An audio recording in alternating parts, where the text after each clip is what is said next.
Live, News 8 at 6 starts now. We give them 10 days to remediate the area, and if they don't do it in 10 days, then we hire a private contractor to go in and do it.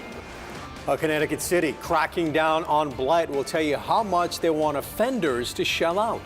Federal officials say if you disturb birds on the threatened list, you could face jail time. And protecting your eyes from UV damage and skin cancer. We'll talk about what you need to look for when picking out those sunglasses. They're trying to clean up the city with one fine at a time. Good evening, I'm Ann Nyberg. And I'm Scott McDonald. And Sonia is hoping fines will get homeowners to clean up their act and fix blighted properties. News 8's Noel Gardner has that story tonight. It's new at 6. Ansonia city leaders are cleaning up eyesores and slapping blighted property owners with hefty fines. It's pretty substantial in our town, the blight around, especially on, like I said, on the west side. Ansonia Mayor David Cassetti says from debris to overgrown grass to broken windows, blight in the city is out of control. Cassetti says in order to clean it up, he had to put a blight task force together and get tough with violators. We give them 10 days to remediate the area, and if they don't do it in 10 days, then we hire a private contractor to go in and do it. Residents who ignore the letters and warnings will get fined. The city increased the fees from $100 a day to $250. Blight can be anything from uncut grass, unpainted houses, putting garbage out on the gutter line, be it mattresses or whatever. The city has already collected $35,000 in liens over the past year. The mayor says distressed homes lower the property value. The city is also cleaning up commercial properties like this vacant building on East Main Street. Residents say they don't want to live next to blighted homes. If you're raising a family, you won't want to move into an area like that. You want everyone's house to be nice, and it puts pride into your town. If you're an Ansonia resident and you see a blighted property, you can report it to the city.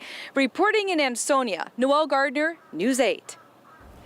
A man who worked at horse riding stables in Killingly is facing risk of injury charges for allegedly sexually assaulting a teenager. Police say 45-year-old Michael Sobiniak sexually assaulted a girl that started taking lessons at the Valley View stables. The girl is now 22, and she says the attacks happened between the ages of 13 and 15 when she worked for him.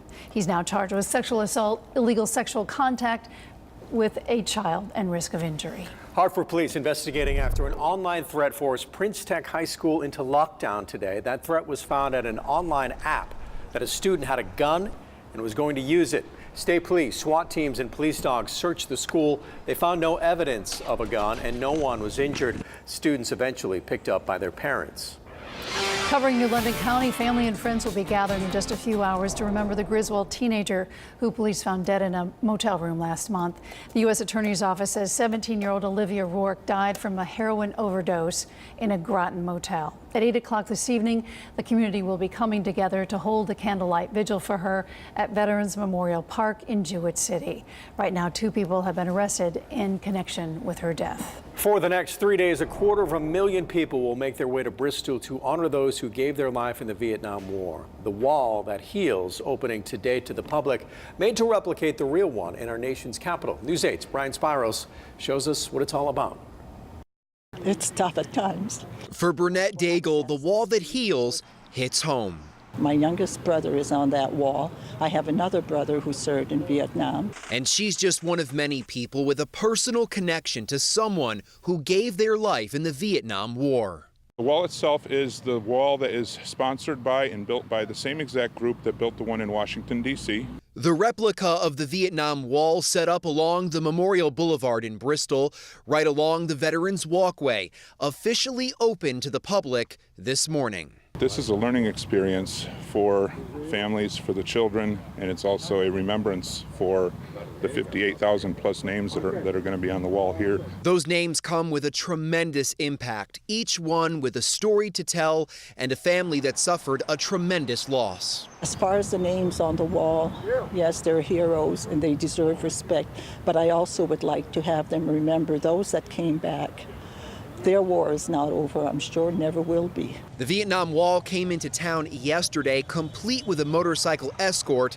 It will be on display until Sunday night. Reporting from Bristol, Brian Spiros, News 8. And we have a listing of all the events happening at the memorial at our website, WTNH.com.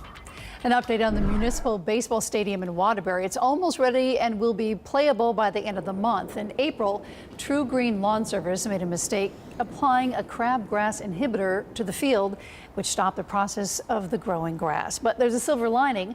This week, crews put in new sod just in time for the 2016 Mickey Mantle World Series, which starts July the 27th.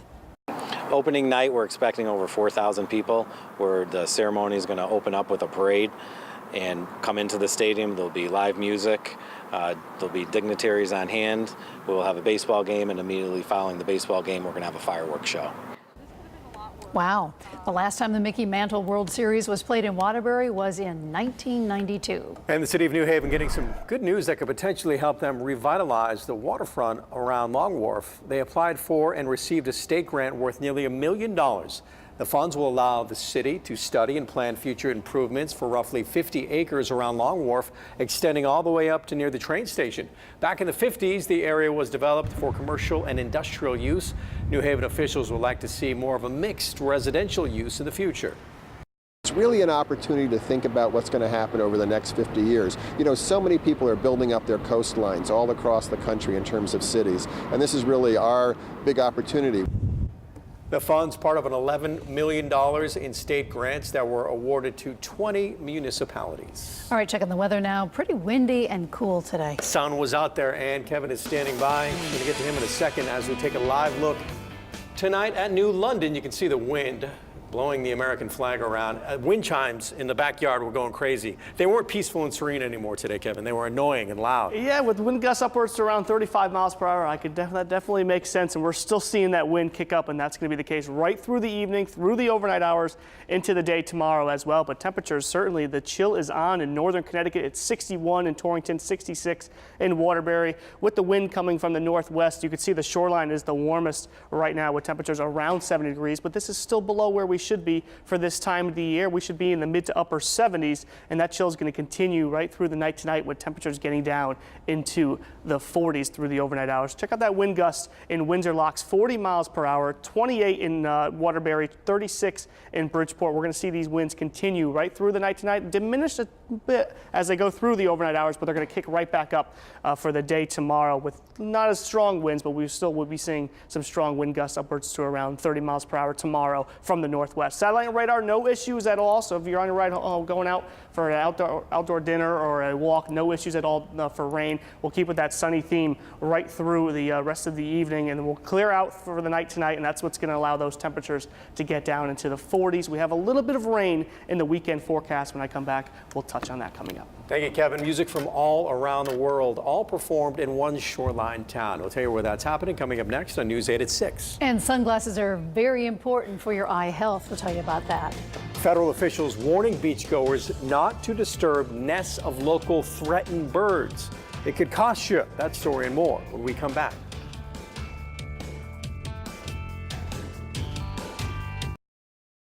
The U.S. Fish and Wildlife Service investigating the death of birds on the federally threatened list on the Connecticut shoreline. Piping plovers, small birds about 6 inches long. They weigh about 1 to 2 ounces and found along the entire Connecticut coast. They live and nest on sandy areas, feed on worms, insects, and mollusks all along the beach. People have gone into areas where plovers nest. In some cases intentionally, they've ignored the string fence and the warning signs that we put up and entered those areas. And in another case, it was probably somewhat inadvertent. In one case, it resulted in an egg being crushed in a plover's nest, and in another, it resulted in the death of a plover chick. Because plovers are on the threatened list, which means they are likely to become endangered within the foreseeable future, investigators can charge violators under the Federal Endangered Species Act. Fines range from $1,000 to $12,000, even a year in jail. Walk around Mystic Seaport this weekend and you'll hear a lot of music. We're talking about sea music, the song sailors would sing while they work and to entertain each other on the high seas. The Sea Music Festival begins tonight with a concert at the Seaport's Lighthouse Point. 18 performers will play their music, which represents cultures from around the world, and some will hold workshops throughout the weekend. One of the really exciting groups we have this year is a trio from the Isle of Man in England called barul, and they even sing some material in Manx, which is the Celtic language of the Isle of Man. All the performers are expected to take the stage together for the weekend's final concert Sunday afternoon. Can forgetting to wear your sunglasses cause permanent damage to your eyes? We're going to talk about the safety of shades coming up next. First, Kevin. And you're going to need your sunglasses tomorrow with another sunny day in the forecast. Unfortunately, we do have a little bit of rain to talk about in the weekend forecast. We'll have that coming up. Taking a live look right now in Middletown. Gorgeous sky out there. We'll be right back.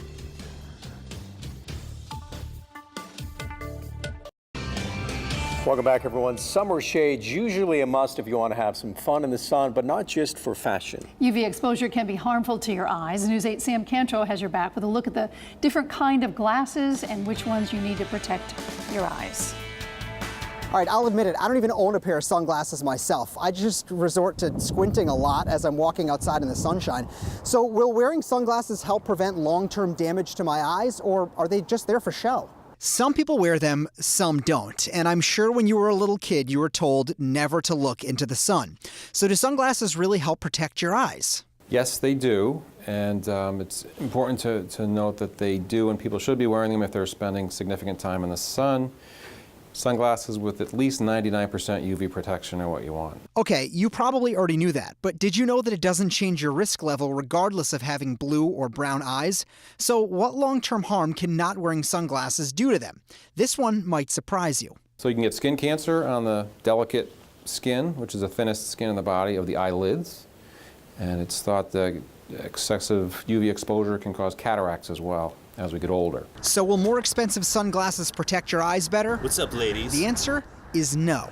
If you get 100% UV protection or 99% UV protection from a $2 pair of sunglasses, it's going to give you the same protection as a $300 pair.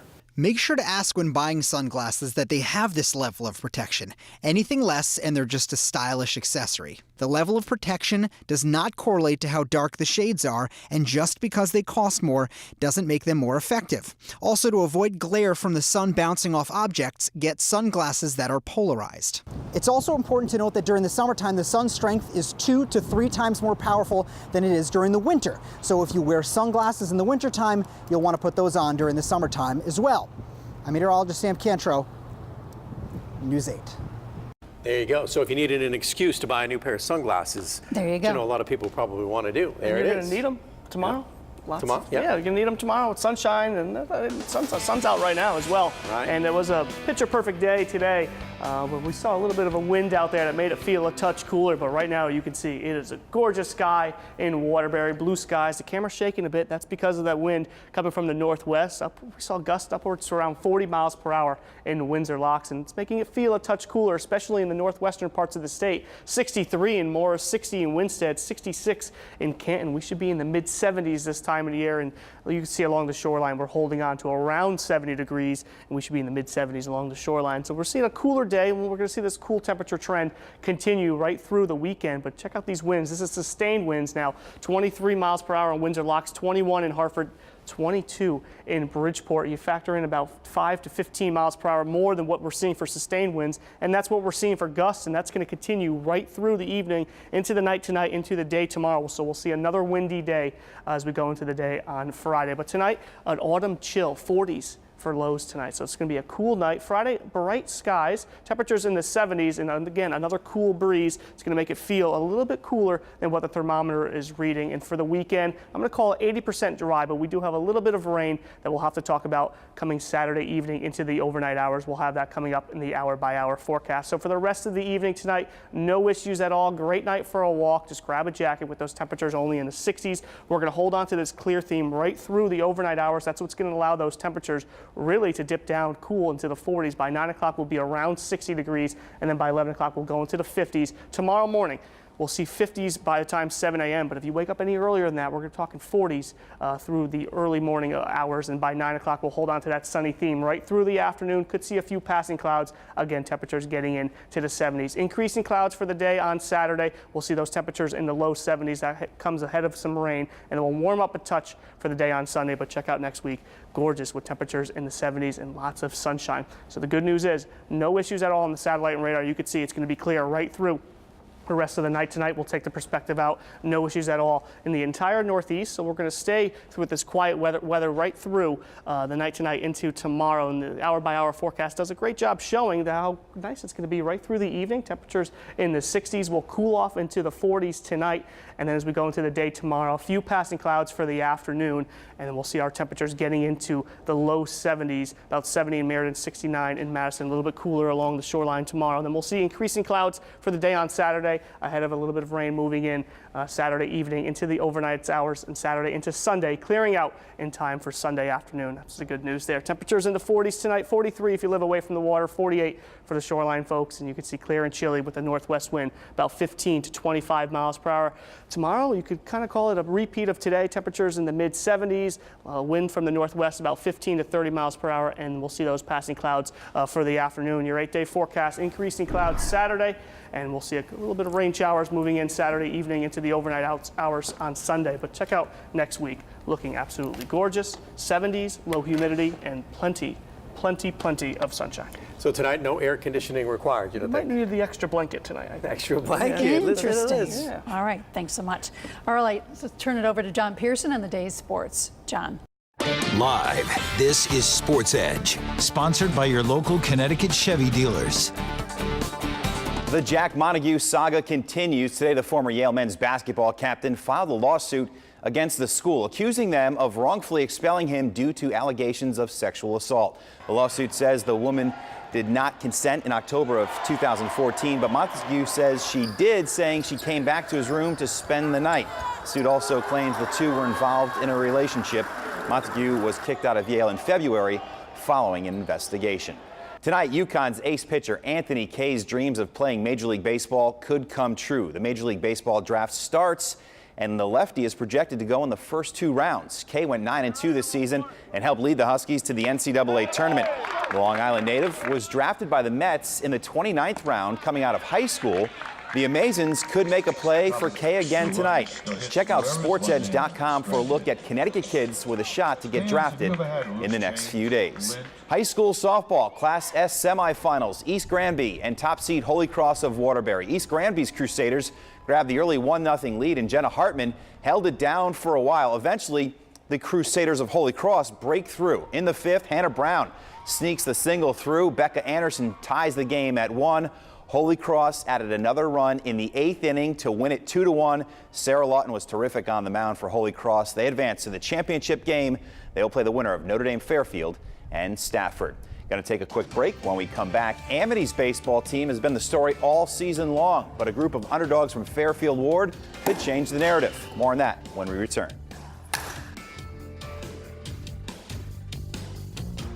The Amity High School baseball team is going for a 4th straight state title on Saturday. Not going to be easy. Standing in the way of the Spartans, Fairfield Ward. The Mustangs have put together a great season under first-year head coach Brett Connor, 18 wins and counting. Ward has worked all season long to get home field advantage for the postseason. They got it, but issues with their field forced all their playoff games to be played on the road, and they still managed to get through. Led by 10 seniors, many heading to play college ball, Fairfield Ward looks forward to playing the role of David to Amity's Goliath. They've won 3 in a row, but we're hungry. I mean, we want ours too, just like they want another one. We want ours too, so we're coming. We're giving 110% this game. We really know how to rally together, pull together, and play really hard together. You know, we saw some things that we're going to take note of and practice, and things that we need to work on to, to beat Amity. You know, we just got to trust our preparation and see where it takes us.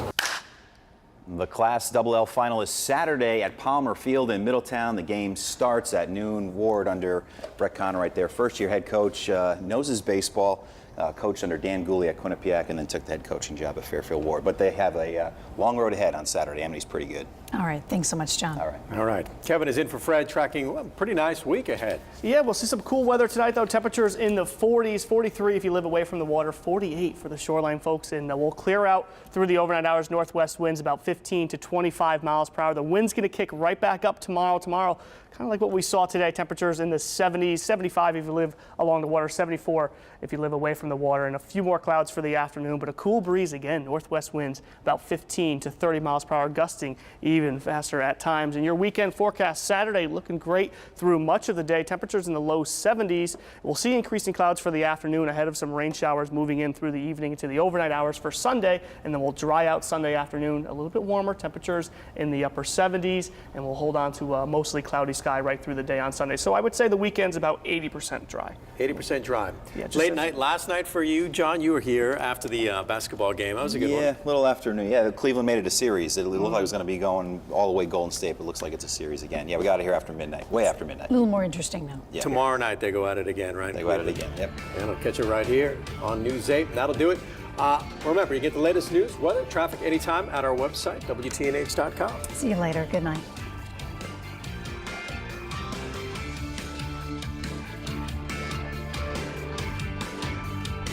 When you see it happen, report it. Send your news, pictures, and videos to News 8 at reportit@WTNH.com.